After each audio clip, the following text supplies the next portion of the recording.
नमस्कार विद्यार्थी मित्रांनो, नेहमीचाच आपला जिव्हाळ्याचा आणि आपुलकीचा प्रश्न, कसे आहात? आनंदी आहात? चला तर मग गेले 3 दिवस आपण ब्रिटिश सत्तेचे परिणाम हा पाठ शिकतो आहोत. या पाठाचा राहिलेला शेवटचा जो भाग आहे ना, तो आज आपण त्या ठिकाणी शिकणार आहोत. काल आपण एक मुद्द्यापर्यंत येऊन पोहोचलो होतो आणि तो मुद्दा होता शेतीचं व्यापारीकरण. याच्यामध्ये काय सांगितलं होतं तुम्हाला की इंग्रज सरकारने नगदी पिके जी आहेत ना, त्या नगदी पिकांना उत्तेजन दिलं होतं. नगदी पिके म्हणजे कोणती? ऊस असेल, कापूस असेल, तंबाखू असेल, नीळ असेल, या सगळ्या पिकांना उत्तेजन दिलं. त्याचा परिणाम काय झाला तर अन्नधान्य पिकवण्यापेक्षा ही पिके घेण्यावरती त्या ठिकाणी जास्त भर दिला जाऊ लागला. कारण का तर ही पिके रोख रक्कम देणारी होती आणि मग त्याच्यामुळे ही जी प्रक्रिया आहे ना, त्या प्रक्रियेलाच शेतीचे व्यापारीकरण असं म्हणतात. चला तर मग आपल्याला समजलेलं आहे. पुढच्या मुद्द्याकडे आपण या ठिकाणी वळणार आहोत. पुढचा मुद्दा आहे दुष्काळ. आता दुष्काळ जो आहे ना, तो भारतामध्ये कुठल्या काळामध्ये पडला तो आपण या ठिकाणी लक्षात घेणं गरजेचं आहे. इसवी सन आहे 1860 ते 1900 हा जो काळ होता ना, इसवी सन परत पहा, 1860 ते 1900 हा जो काळ होता, त्या काळामध्ये प्रचंड मोठे दुष्काळ भारतामध्ये पडले. परंतु या इंग्रज सरकारने या दुष्काळ निवारणासाठी काहीही प्रयत्न केले नाहीत. किंवा आता पाणी पुरवठा जो म्हणतो ना आपण, तर पाणी पुरवठ्यासारख्या सुद्धा सोयींकडे त्यांनी दुर्लक्ष केलं. याचा अर्थ काय की हा जो दुष्काळाचा काळ होता, त्या काळामध्ये पूर्णतः इंग्रज सरकारने दुर्लक्ष आपल्याकडे केलं. हेच आपण या ठिकाणी शिकलो आहोत. त्यानंतर आता पुढच्या मुद्द्याकडे आपण वळणार आहोत. पुढचा मुद्दा या ठिकाणी आपल्याला लक्षात घ्यायचा आहे, वाहतूक व दळणवळण व्यवस्थेत सुधारणा. आता वाहतूक आणि दळणवळण व्यवस्थेत सुधारणा हा मुद्दा पाहत असताना, वाहतूक आणि दळणवळण व्यवस्था ही इंग्रजांनी आपल्या सोयीसाठी केली होती की काय? अजिबात नाही. तर मग कोणासाठी केली होती? तर इंग्रजांना त्यांचा जो व्यापार आहे ना, व्यापार ज्याला आपण वृद्धी म्हणतो, म्हणजे वाढ होणे, व्यापार वृद्धी करण्यासाठी त्यांनी त्या ठिकाणी काय केलं, या सगळ्या सोयी आपल्या भारतामध्ये आणल्या. एवढंच नाही तर त्यांना त्यांचं प्रशासन जे ना आपल्याकडं, ते चांगल्या प्रकारे चालवायचं होतं. आणि म्हणून या 2 कारणांसाठी इंग्रजांनी वाहतूक व दळणवळण व्यवस्थेत सुधारणा केली. आता पहिली सुधारणा काय आहे हे आपण पाहूया. तर पहिली सुधारणा त्यांनी अशी केली, कोलकाता ते दिल्ली हा जो महामार्ग आहे ना, तो महामार्ग त्यांनी त्या ठिकाणी बांधलेला आहे. परत एकदा लक्षात घ्या, कोलकाता ते दिल्ली हा महामार्ग त्या ठिकाणी त्यांनी सुरू केला. त्यानंतर दुसरी सुधारणा काय केली ते आपण पाहणार आहोत. आता त्यानंतर 1853 इसवी सन पाहूया आपण. इसवी सन 1853 त्यांनी मुंबई ते ठाणे असा जो प्रवास करणारी रेल्वेगाडी आहे ना, ती त्या ठिकाणी काढली. आता बघा, 1853 पहिली रेल्वे इंग्रजांनी भारतात सुरू केली. कुठल्या मार्गावर? मुंबई ते ठाणे. आता हे आपल्याला सगळ्यांना कळालेलं आहे. त्यानंतर मग आता तार संदेश यंत्रणा सुद्धा त्यांनी सुरू केली. आता तार संदेश यंत्रणा कशी सुरू केली तर त्याच्यासाठी त्यांनी जी प्रमुख शहरे आहेत ना, तर ती भारतातली प्रमुख शहरे, त्यांची लष्करी ठाणी ही एकमेकांशी त्या ठिकाणी जोडली. त्याचबरोबर आणखीन एक व्यवस्था त्यांनी सुरू केली. कोणती व्यवस्था होती ती? तर त्यांनी डाक व्यवस्था त्या ठिकाणी सुरू केली. डाक व्यवस्था म्हणजे काय माहिती का बाळांनो?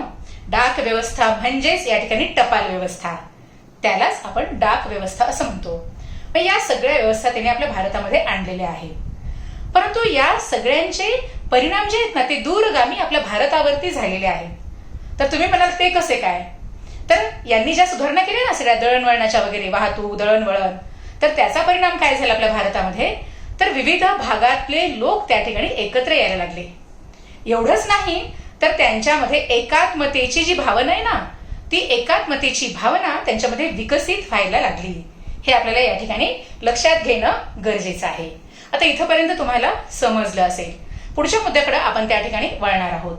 पुढचा मुद्दा पाहायचा आपल्याला, भारतातील जुन्या उद्योगधंद्यांचा ऱ्हास. वहीमध्ये आपल्याला त्या ठिकाणी नोट करायचं आहे, भारतातील जुन्या उद्योगधंद्यांचा ऱ्हास.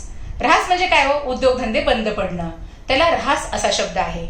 तर मग भारतामध्ये जे उद्योगधंदे आहेत ते बंद का पडले किंवा त्या उद्योगधंद्यांचा ऱ्हास का झाला हे आपण पाहणार आहोत. सुरुवातीला आपल्याला हे लक्षात घ्यायचंय की मग समजा आता भारतात जो माल तयार होत होता त्या भारतातून जाणारा इंग्लंडमध्ये माल होता की नाही. थोडक्यात परत एकदा लक्ष द्या. भारतात तयार होणारा माल कुठे जायचा? इंग्लंडमध्ये. आणि इंग्लंडमध्ये तो माल गेल्यानंतर मला सांगा त्याच्यावर इंग्रज काय करायचे? मोठ्या प्रमाणावर कर म्हणजे जास्त कर आकारायचे. कर म्हणजे टॅक्स आपल्या सगळ्यांना माहिती आहे. आणि इंग्लंडमधून येणारा जो माल आपल्या भारतामध्ये होता ना तो कसा असायचा? त्याला कर कमी. मग तो साहजिकच माल कसा विकला जाईल? स्वस्त. आणि आपला माल कसा होता? महाग होता.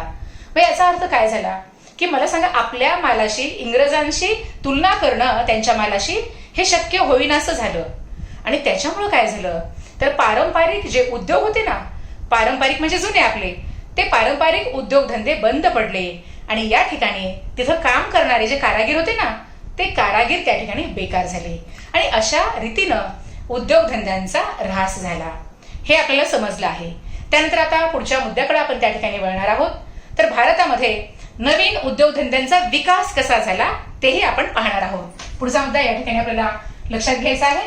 भारतातील या ठिकाणी उद्योगधंद्यांचा विकास कसा झाला. आता मला सांगा या मुद्द्यामध्ये पाहत असताना आपल्याला हे लक्षात घ्यायचंय की इंग्रज सरकारने त्या ठिकाणी पाठिंबा द्यायला पाहिजे होता किंवा त्या व्यवस्थापन जे आहे ते व्यवस्थापनाचा अनुभव असणं गरजेचं आहे. भांडवल असणं गरजेचं आहे. म्हणजे कुठलाही उद्योग जर उभारायचा असेल तर या 3 गोष्टींची गरज आहे. कुठलं तर इंग्रज सरकारचा पाठिंबा, व्यवस्थापनाचा अनुभव आणि तिसरी गोष्ट म्हणजे भांडवल. भांडवल म्हणजे पैसा. आणि मग या 3 गोष्टींना जर आपण पाहिलं तरच उद्योग त्या ठिकाणी या 3ही गोष्टींमुळे उभारू शकतात. परंतु इंग्रजांनी तितकंसं लक्ष दिलं नाही. आणि मग आपले भारतीय जे उद्योजक आहेत ना ते पुढे येऊ शकले नाहीत मोठ्या प्रमाणावर. परंतु काही उद्योजकांनी भारतीय याच्यावरही या अडचणीवरही मात केली आणि त्यांनी आपल्या भारतामध्ये उद्योग स्थापन करायला सुरुवात केली. आता पहिल्यांदा कुठला उद्योग त्या ठिकाणी स्थापन झाला, त्या ठिकाणी ती व्यक्ती ते शहर आपण त्या ठिकाणी पाहणार आहोत. पहिल्यांदा आपण जाणार आहोत इसवी सन 1853 साली. शहर आहे मुंबई. व्यक्तींचं नाव आहे कावसजी. व्यवस्थित लिहून घ्या किंवा लक्ष द्या. कावसजी नानाभॉय, वर अर्धा शब्द द्यायचा आहे, नानाभॉय दावर यांनी पहिल्यांदा कोणती गिरणी सुरू केली तर कापड गिरणी. लक्षात घ्या. परत आपण पाहणार आहोत. अतिशय महत्वाचं असं हे वाक्य आहे. इसवी सन 1853 मध्ये मुंबई या ठिकाणी कावसजी नानाभॉय दावर यांनी त्या ठिकाणी पहिली कापड गिरणी सुरू केली. हे सगळ्यांच्या आता लक्षात आलं असेल.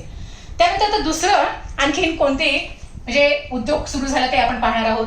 इसवी सन आहे पुढे 1855 ला. ठिकाण आहे बंगाल. भारतातलं एक राज्य सगळ्यांना माहिती आहे ना. या बंगालमधील एक ठिकाण आहे त्याचं नाव आहे रिश्रा. आणि रिश्रा या ठिकाणी कोणती गिरणी सुरू झाली? ताग गिरणी सुरू झाली. आलं लक्षात. आता आपल्याला ह्या दोन्ही गोष्टी त्या ठिकाणी लक्षात आलेल्या आहेत. आता बंगालमध्ये रिश्रा या ठिकाणी ताग गिरणी सुरू झाली 1855 ला. असे उद्योग त्या ठिकाणी म्हणजे उभारायला सुरुवात झाली. आता परत तिसरा उद्योग कोणता आहे, इसवी सन कोणता आहे ते आपण या ठिकाणी पाहणार आहोत. इसवी सन 1907 चा जर आपण काळ पाहिला, इसवी सन 1907 ला आपण ठिकाण पाहणार आहोत. शहर पाहूया जमशेदपूर. बघा इसवी सन 1907 शहर आहे जमशेदपूर आणि व्यक्ती आहेत जमशेदजी टाटा. व्यक्ती कोण आहेत? जमशेदजी टाटा. हे मोठे उद्योजक होते. आणि मग त्यांनी काय केलं? एक उद्योग स्थापन केला. कोणता? Tata iron and still company. Tata iron and still company हा जो उद्योग होता ना तो उद्योग कशाचा होता? पोलादाचा. आणि असा हा पोलादाचा उद्योग त्यांनी त्या ठिकाणी उभा केला. आता आपल्याला ह्या सगळ्या गोष्टी लक्षात ठेवणं गरजेचं आहे. इसवी सन सांगितलं मी 1907, ठिकाण सांगितलं मी जमशेदपूर, व्यक्ती सांगितली मी या ठिकाणी जमशेदजी टाटा आणि त्यांनी कुठला उद्योग स्थापन केला त्या ठिकाणी तर Tata iron and still company. तर हा उद्योग पोलादाचा होता आणि तो त्यांनी त्या ठिकाणी स्थापन केलेला होता. आणि मग अशा रीतीनं हळूहळू अनेक उद्योग भारतामध्ये त्या ठिकाणी स्थापन व्हायला लागले. मग आता कुठले उद्योग आहेत आणखीन त्याचीही नावं या ठिकाणी आपण लक्षात घेणं गरजेचं आहे. त्याच्यामध्ये साखरेचा उद्योग असेल, धातूचा उद्योग असेल, सिमेंट असेल, म्हणजे अशा प्रकारे आणि रासायनिक द्रव्य हे सुद्धा उद्योग आपल्या भारतामध्ये त्या ठिकाणी सुरू झालेले आहेत. हे आपण लक्षात घेऊया. आणि यालाच आपण असं म्हणूया की भारतामध्ये अशा नवीन उद्योगधंद्यांचा विकास त्या ठिकाणी व्हायला लागलेला होता. आता इथपर्यंत आपल्या सर्वांना त्या ठिकाणी कळालेलं आहे. आता पुढच्या मुद्द्याकडे आपण त्या ठिकाणी वळणार आहोत. पुढचा मुद्दा आहे सामाजिक आणि सांस्कृतिक परिणाम. त्या ठिकाणी आपल्याला पाहायचा आहे सामाजिक व सांस्कृतिक परिणाम. आता सामाजिक आणि सांस्कृतिक परिणामांचा विचार करत असताना नेमकं आपल्याला याच्यामध्ये काय पाहायचं आहे तर ते आपण या मुद्द्यामध्ये थोडंसं जाणून घेऊया. आता इसवी सणाचं शतक जेव्हा आपण पाहतो, इसवी सणाच्या शतकाचा विचार करत असताना म्हणजे 19वे शतक आपण लक्षात घेऊया. 19वे शतक सुरू झालं आणि 19वे शतक सुरू झाल्यानंतर त्या ठिकाणी युरोपमध्ये खऱ्या अर्थाने काही मूल्य जे आहे ना ती मूल्य विकसित झाली आणि या मूल्यांमुळे मूल्य म्हणजे ललय मूल्य काही तत्व विकसित झाली आणि त्याच्यामुळे एक नवं युग त्या ठिकाणी साकारायला लागलं. अर्थातच ही मूल्य कोणकोणती होती ते आपण जाणून घेणार आहोत. याच्यामध्ये मग उदारमतवाद असेल, राष्ट्रवाद असेल, लोकशाही असेल किंवा मानवतावाद असेल, यासारखी मूल्य या ठिकाणी युरोपमध्ये विकसित झाली खऱ्या अर्थाने आणि नवीन युग त्या ठिकाणी सुरू झालं. मग मला सांगा या सगळ्यांचे पडसाद आपल्या भारतामध्ये सुद्धा उमटले. म्हणजे आता मला सांगा तिकडे काही चांगल्या गोष्टी घडत असतील तर त्याचे परिणाम किंवा वाईट गोष्टी घडत असेल तर त्याचेही परिणाम आपल्या भारतामध्ये होत होते. आता हा एक चांगला परिणाम आहे असं म्हणू आपण, कारण ही सगळी मूल्य जर आपण पाहिली ना तर ही एक चांगलं युग साकारणारी अशी मूल्य होती आणि त्याचे पडसाद आपल्या भारतामध्ये त्या ठिकाणी उमटलेले होते. मग आता मला सांगा इथं इंग्रज सरकार जे आहे त्या इंग्रज सरकारला चांगल्या रीतीनं आपल्या भारतामध्ये प्रशासन करायचं होतं. प्रशासन करायचं आहे. मग आता खऱ्या अर्थाने इंग्रजांना वाटायला लागलं इथं जर आपल्याला भारतामध्ये प्रशासन चांगल्या पद्धतीनं करायचं असेल तर भारतीय समाज कसा आहे, भारतीय समाजाची जी ओळख आहे ना ती चांगल्या पद्धतीनं आपण त्या ठिकाणी करून घ्यायला पाहिजे. मग त्यामध्ये काय काय आलं नेमकं, परंपरा असेल, इतिहास असेल, भाषा असेल, कला असेल, साहित्य असेल, संगीत असेल, प्राणी पक्षी इत्यादींचा अभ्यास करायला त्या ठिकाणी सुरुवात झाली. कळालं? तर चला मग पुढे एक व्यक्ती आपण पाहणार आहोत तर त्यांनी कुठली संस्था त्या ठिकाणी हा अभ्यास करण्यासाठी स्थापन केली. 1784चा काळ आला. इसवी सन 1784 साली विल्यम जोन्स या इंग्रज अधिकाऱ्याने काय केलं तर विल्यम जोन्स या अधिकाऱ्याने एका Asiatic Society of Bengal, Asiatic Society of बंगालची स्थापना केली. परत एकदा आपण लक्षात घेऊया.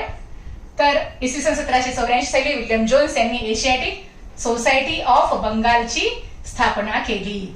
तर कशाला केली मग ही स्थापना, तर आता मी सांगितलं ना तुम्हाला की या सगळ्यांचा अभ्यास करण्यासाठी या इंग्रज अधिकाऱ्याने ही संस्था बंगालमध्ये स्थापन केली. या सगळ्यांचा आपण विचार करतो आहोतच. त्यानंतर आणखीन एक जर्मन विचारवंत होता, त्याचंही नाव आपण त्या ठिकाणी जाणून घेऊया. आता जर्मन विचारवंत कोण आहे तर जर्मन विचारवंताचं नाव आहे मॅक्स म्युलर. मॅक्स म्युलर हा कोण आहे, जर्मन विचारवंत. हे आपल्या सर्वांच्या लक्षात आलं असेल. आणि मॅक्स म्युलर याने काय केलं होतं माहिती का, आपल्या भारतीय भाषांचा त्यानंतर इतिहासाचा चांगल्या प्रकारे अभ्यास त्या ठिकाणी केलेला होता. म्हणजे भारतीय जी परंपरा आहे, भारतीय भाषा आहे, भारतीय इतिहास जो आहे त्या सर्वांचा चांगल्या प्रकारे अभ्यास करणारा असा हा जर्मन विचारवंत म्हणजे मॅक्स म्युलर होता. हे आता आपल्याला या ठिकाणी कळालं. आता मला सांगा आपले भारतामध्ये जे नवशिक्षित होते ना, शिक्षण घेणारे, त्याला आपण काय म्हणूया नवशिक्षित. मग त्यांना वाटायला लागलं हे सगळे बाहेरचे येऊन या ठिकाणी आपल्या संस्कृतीचा, आपल्या इतिहासाचा, आपल्या परंपरेचा, आपल्या साहित्याचा अभ्यास करतायत. मग आपण का मागे पडायचं, तर आपणही या सगळ्यांचा अभ्यास केला पाहिजे, ते सगळं आपण जाणून घेतलं पाहिजे. आणि त्या ठिकाणी मग अशा दृष्टीनं वाटचाल त्यांची सुरू झालेली होती. आता इथपर्यंत आपण लक्षात घेतलं. त्यानंतर पुढे आपण जाणार आहोत. आता मला सांगा इंग्रजांनी भारतात काही कायदे सुद्धा केले. आता काही कायदे असं म्हणूया आपण तर खऱ्या अर्थाने ते कायदे चांगले होते असंही आपण त्या ठिकाणी म्हणूया. मी जेव्हा तुम्हाला सांगेल तेव्हा तुम्हाला कळेल की हे कायदे कशा पद्धतीने चांगले होते. इसवी सन 1829चा काळ आला आणि लॉर्ड बेंटिंग ही व्यक्ती आपण या ठिकाणी लक्षात घेऊया, इंग्रज आहे आपण. आता 1829 साली लॉर्ड बेंटिंगने काय केलं तर त्याने सतीबंदीचा कायदा अस्तित्वात आणला. सतीबंदीचा कायदा कळाला. म्हणजे मला सांगा सतीबंदी म्हणजे काय सगळ्यांना माहिती आहे. तर तुम्ही म्हणसाल मॅडम सती म्हणजे काय, मी थोडक्यात 2 ओळीत तुम्हाला सांगणार आहे. पूर्वीच्या काळामध्ये एक अशी परंपरा होती की नेमका आता एखादी स्त्री असेल, त्या स्त्रीचा नवरा जर मरण पावला असेल तर त्या चितेमध्ये म्हणजे तिच्या पतीच्या चितेमध्ये तिला सुद्धा टाकलं जायचं. मग मला सांगा, हा प्रकार किती घृणास्पद होता. आणि मग मला सांगा, थोडंसं आपल्याला भाजलं की तव्यावर समजा आपलं बोट भाजलं तर आपल्याला किती वेदना होतात. अख्खं शरीर त्या ठिकाणी जाळून घ्यायचं. तर मग ही वाईट आणि क्रूर पद्धत होती. आणि खऱ्या अर्थाने मग इंग्रजांनी ती पद्धत त्या ठिकाणी बंद केली. आणि म्हणून मी असं म्हटलं की हा कायदा आपल्यासाठी फार चांगला असा कायदा होता. इथंपर्यंत तुम्हाला समजलं असेल. त्यानंतर पुढे 1856ला आणखीन एक कायदा त्या ठिकाणी केलेला होता. ती व्यक्ती कोण आहे तर लॉर्ड डलहौसी. या लॉर्ड डलहौसीने विधवा पुनर्विवाहाला मान्यता दिली. समजला? लॉर्ड डलहौसीने काय केलं? विधवा पुनर्विवाह म्हणजे ज्या विधवा असतात ना, ज्यांचा पती मरण पावलेले असतात, तर त्यांना परत जर विवाह करायचा असेल तर त्या करू शकतात. हा असा सुद्धा कायदा या ठिकाणी लॉर्ड डलहौसीने काढला. त्यालाच विधवा पुनर्विवाहाचा कायदा असंही म्हटलं जातं. आता हे सगळं खरं आहे, हे चांगले कायदे होते. त्यानंतर मग आता इंग्रजांना आपल्या भारतामध्ये चांगल्या पद्धतीनं प्रशासन चालवायचं होतं. मग मला सांगा, इंग्रजांना कोणत्या शिक्षणाची गरज भासायला लागली? भारतामध्ये इंग्रजी शिक्षण देण्याची खऱ्या अर्थाने गरज भासायला लागली. आणि मग तो काळ होता 1835चा. तर 1835ला इंग्रजी शिक्षण भारतामध्ये कोणी आणलं तर त्या व्यक्तीचं नाव आहे लॉर्ड मेकॉले. बघा, कोणी आणलं भारतामध्ये इंग्रजी शिक्षण? लॉर्ड मेकॉलेने त्या ठिकाणी भारतामध्ये इंग्रजी शिक्षण त्या ठिकाणी आणलं. आणि मग खऱ्या अर्थाने हे पाश्चात्य शिक्षण असेल, त्यानंतर तंत्रज्ञान असेल, विज्ञान असेल, आधुनिक विचार असतील, या सगळ्यांची ओळख आता भारतीयांना खऱ्या अर्थाने व्हायला लागली. म्हणजे हे सगळं त्या ठिकाणी अभ्यासलं जाऊ लागलं. आणि मग मध्यमवर्गीय जे आहेत ना, ते मध्यमवर्गीय सुद्धा या ठिकाणी शिक्षण घ्यायला लागले. आणि या शिक्षणाद्वारे खऱ्या अर्थाने त्यांनी सामाजिक प्रबोधनाचं पुढे जाऊन चांगल्या पद्धतीनं कार्य केलेलं आहे. तर बाळांनो, इथं आपल्याला या ठिकाणी हा धडा चांगल्या प्रकारे समजलेला असेल. आणि आपण जे पाहिलं, हा पाठ या ठिकाणी संपत आहे. आणि मग स्वाध्याय जो आहे ना, तो लगेच लिहून काढायचा आहे. आता आपण या ठिकाणी 3 प्रकरणं पाहिली, त्या तिन्हींचाही स्वाध्याय आपल्याला पूर्ण त्या ठिकाणी करायचा आहे. आणि मग त्यापूर्वी कुठलाही स्वाध्याय लिहित असताना मग मी सांगितलं तुम्हाला नेहमी की 2 किंवा 3 वेळेला ते वाचत चला. ज्या ठिकाणी शंका आल्या त्या ठिकाणी जरूर आम्हाला विचारत चला. तर परत आपण लवकरच भेटूया. तर आनंदी राहा, सुरक्षित राहा. धन्यवाद.